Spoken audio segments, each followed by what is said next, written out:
After a year of looking like a maniac running to my camera back and forth, I finally cracked the solo filming code. From 100 to 16,000 subscribers. Majority of them filmed alone. Today, I'm going to teach you how to film yourself, the only lens you need, and with Black Friday coming, which of these cameras is actually worth buying for solo creators.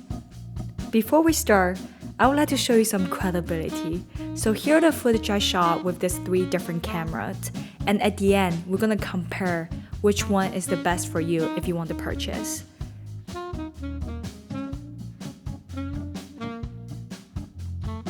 Okay, first thing, you don't need a camera bag full of lenses. As a solo filmmaker, you need just 2 or even 1 if you're a backpacker. A versatile zoom is your perfect bet. Anything around 28 to 70 will be perfect. Ideally f2.8 because you don't know if you have good light all the time. But here's the thing, everyone's arm for vlogging is different, like the length is different. Go to a camera store and test it out. And also you want to see how strong you are. What if the lens is too heavy for you? I always suggest you just go and try and see if you like it. Go to a camera store and test them out. I need something wider for handheld shots. And remember, more zoom range means heavier lens. My dream lens. I really want this, but maybe one day we're gonna save up.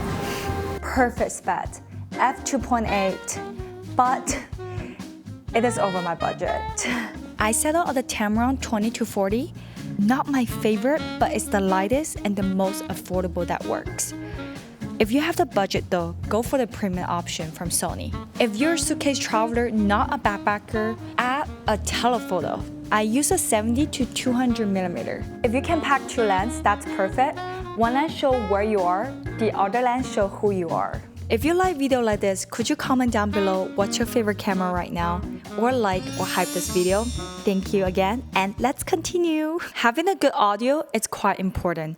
Even though the visual is not that good, if your audio is clear, most people, they want to keep watching. For example, like this video, you know the visual is not the greatest, but at least you can hear me well. Personally, I like to use Bluetooth mic. I'm using DJI 1 and DJI 2. Shotgun mic is great too. I'm always end up in windy place, so dead cat help a lot with wind noise. If you want moving shot but can't hold a gimbal but also in frame because you're shooting yourself, here are 2 solutions. You can shoot at 60 frames per second and then slow it down in post. Slow it down to 24 or 30 frames per second, or the best way to film yourself is actually just use a tripod. I often find that really hard to hold the camera while I'm walking and talking. I prefer just set the camera up with a tripod and then take my time. And I always bring a penny or quarter.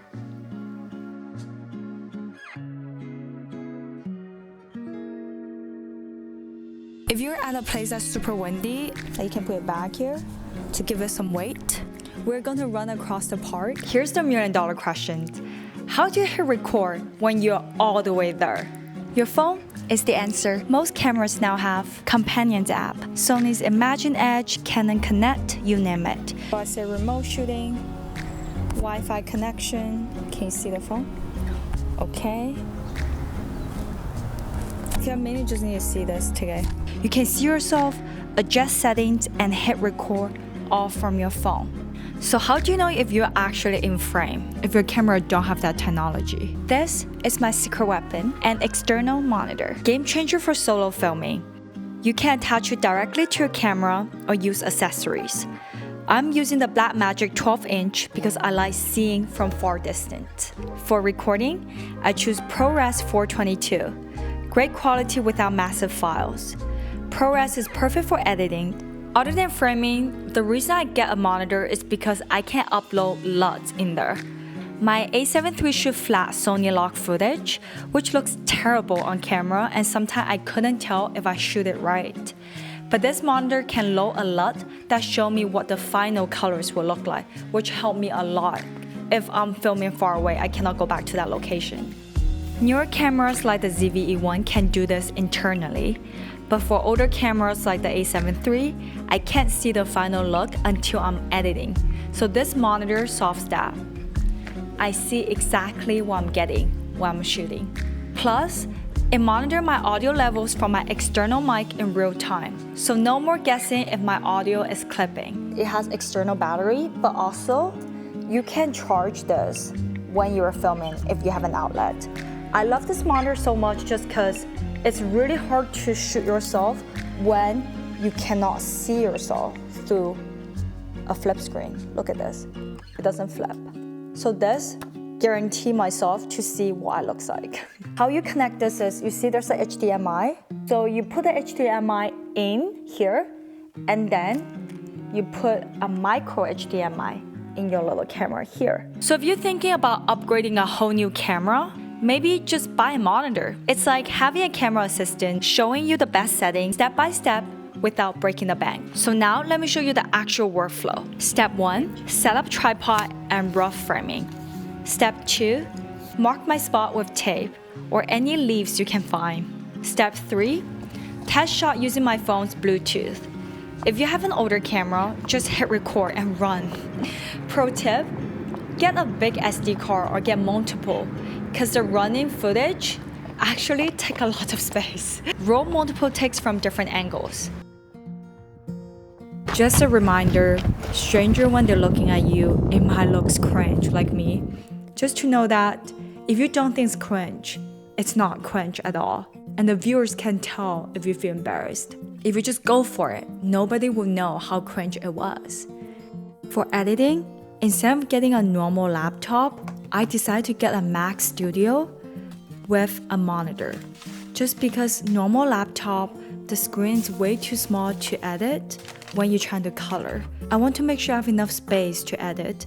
If you want to upgrade to the top specs for M4, and if you get that laptop, it's at least $7,000.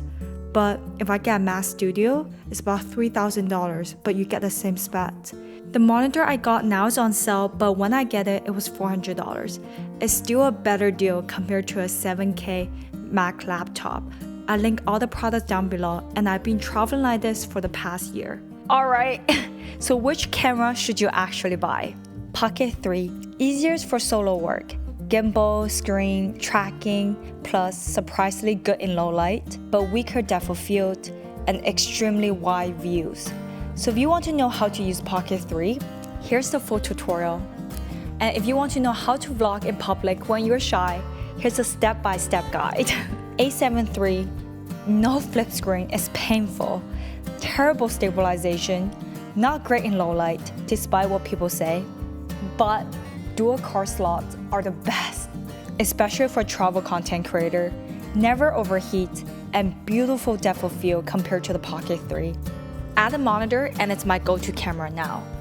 Ooh, this is a 12-inch, so that's why I look a little bit big.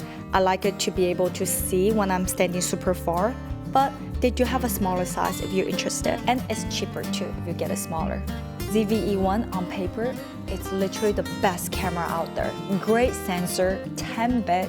The only downside is it overheats on the beach and only has one card slot.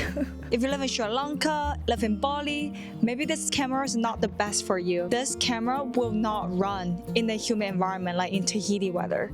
Even though there's no sun, but it's just so humid that the camera itself overheat and shut down by itself. But if you live in California and you're shooting indoor or shooting weather like this today, super cloudy, that won't be an issue. Today I was shooting inside of the Sigma store, never overheated. But while shooting outside on the beach under the sun, it does overheat after about maybe 30 minutes. As a surf content creator, it doesn't work out for me because I constantly shoot on the beach. But if I really want to get this camera, I can just solve this problem by getting a fan. A $40 fan from Amazon solved the problem. My only downside for the fan system is the fan does die, and when the fan dies, the camera overheats again. What I'm trying to say is, stop waiting for the perfect camera. Every camera has a flaw, but every flaw has a solution. A7 III with a monitor, ZV-E1 with a fan and extra batteries, Pocket 3 with good light. Use what you have. Story matters the most. Kids are running around, climbing the trees, picking the flowers and chasing the bees. Living off bread and homemade wine is gonna be fine by me. We've been staying inside for quite some time, living on the edges of a world gone by. lost Bill Withers and we lost John Prine, picking up the pieces of a world gone by.